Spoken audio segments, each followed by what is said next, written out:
Nah, seperti yang teman-teman lihat, pada hari ini kita akan belajar mengenai strike level flight pada pesawat terbang, yaitu di mana kita akan mempelajari performance pada saat pesawat itu cruising. Nah, untuk mengawalnya, mari kita lihat video ini.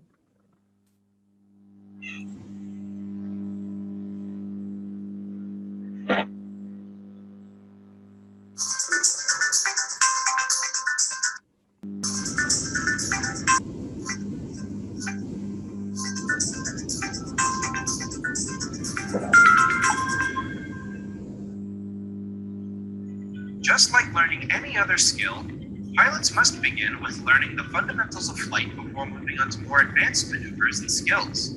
The four fundamentals of flight are the building blocks necessary to develop the skills needed to be a great aviator. The four fundamentals of flight that must be developed first are straight and level flight, turns, climbs, and descents. This video will explain the first fundamental of flight, straight and level flight. While a plane is in straight and level flight, the pilot maintains the desired heading and altitude. This can be done by using sight pictures or looking outside of the airplane for specific references. The first step in straight level flight is to set up the aircraft. The pilot first sets the throttle to the desired power setting. In Epic Cessna 172s, this is around 2,300 RPMs, and the ailerons and rudder are neutral. Once this is accomplished, the pilot now uses specific sight pictures to confirm they are in straight and level flight. The first sight picture the pilot uses to identify straight level flight is looking to the right and left of the aircraft, referencing the wings and horizon. If the wings and horizon are parallel, the aircraft is in level flight. If the leading edge of the wing is closer to the horizon than the trailing edge, the plane is in a descent. If the trailing edge of the wing is closer to the horizon than the leading edge, the aircraft is in a climb. Using constant small corrections, a pilot can keep the aircraft's wings and horizon parallel and correct for any climbs or descents. Also, by referencing and comparing the distance between the wing and horizon on both the right and left side, the pilot can determine if the aircraft is in a turn or if it is flying straight. If one wing is closer to the horizon, the aircraft will be turning in that direction.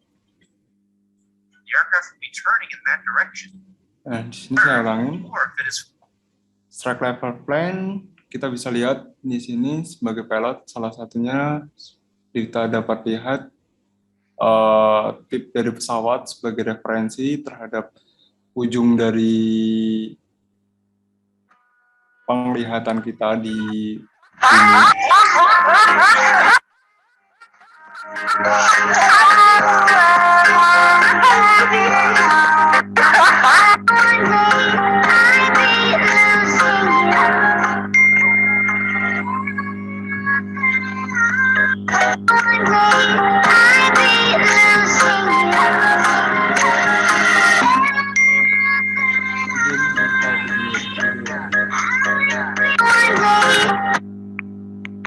Salah satunya itu yang bisa kita jadikan referensi ya.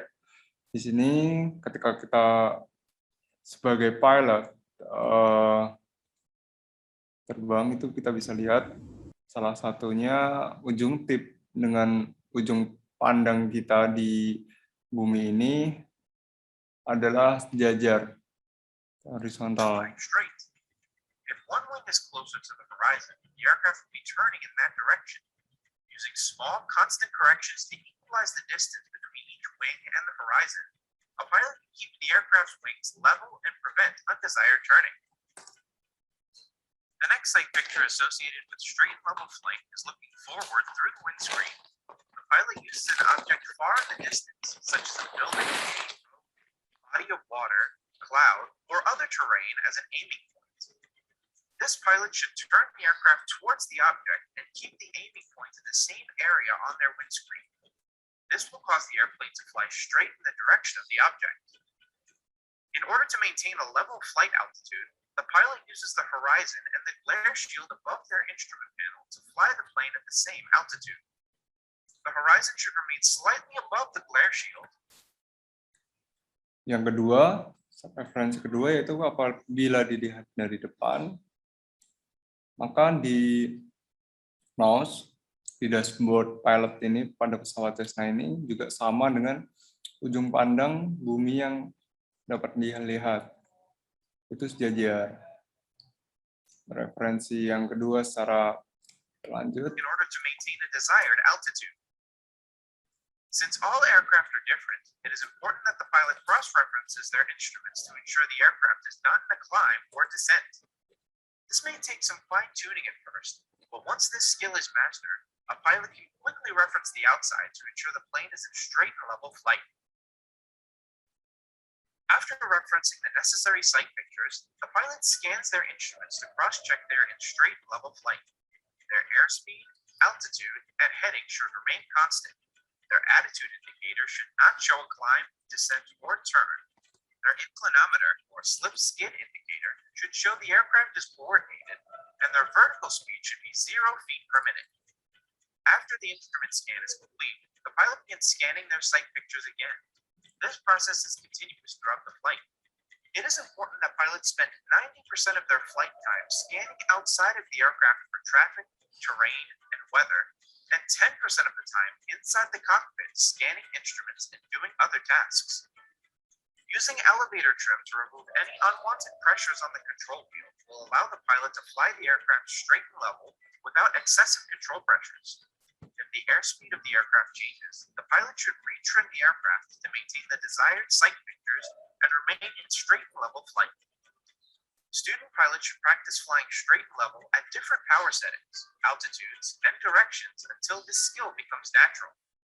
Dimana jika altitude, speed, dan indikator lainnya itu sudah konstan dan sama, ya, dia terbang secara cruising dengan baik. Nah, namun itu tidak semuanya benar ketika kita akan belajar di Praster ini. Jadi kita akan membuktikan bahwasanya pesawat cruising itu enggak selalu lurus juga gitu dari dalam pandangan dan lain-lainnya.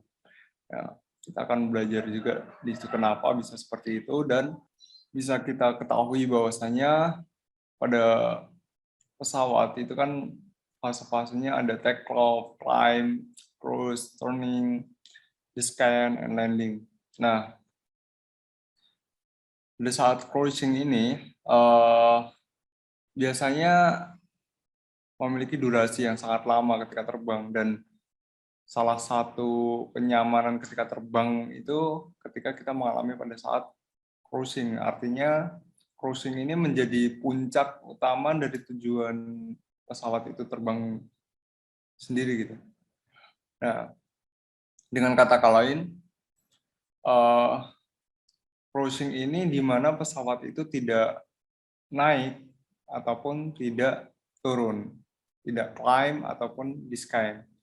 Nah, pada kesempatan hari ini kita akan belajar mengenai gimana kita menghitung atau meneliti, mempelajari prestasi terbang untuk pesawat yang menggunakan engine jet engines atau turbojet ataupun turbofan, karena prestasi terbang untuk cruising ini dibagi jadi dua ya, seperti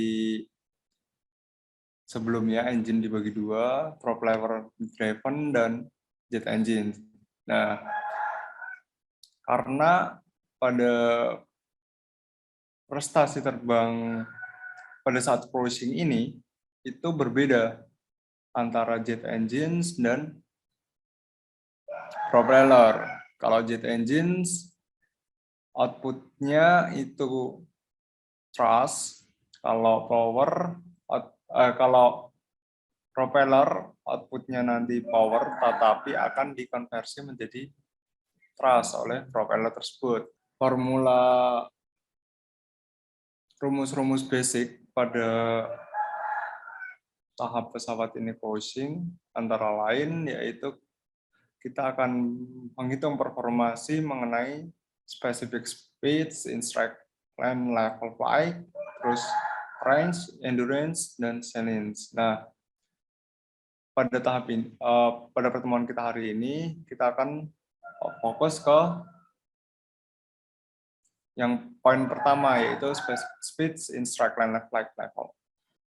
Jadi, pada specific speeds pada saat cruising ini kita akan itu termasuk maximum speed, cruising speed, minimum drag speed, maximum range speed, speed for absolute, sailing and maximum range speed.